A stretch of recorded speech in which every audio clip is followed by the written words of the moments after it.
哇 ，FD2啊，而且一嚟仲要係兩部添。其實車主係10月初就揾我哋了解全車翻新同埋底盤裝甲防鏽嘅細節，但由於天氣等原因，直到前2日車主安排好時間，於是就約埋朋友一齊過嚟。Ken， 你驗個靚車先，呢隻色真係好正。車主仲帶咗對剎車卡鉗過嚟，希望我哋可以幫佢翻新埋。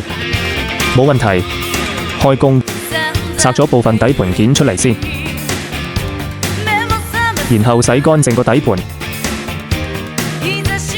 哇，你睇幾邋遢，繼續洗埋其他位置先，搞掂，沖水，然後等佢乾透之後再做底盤件遮蔽。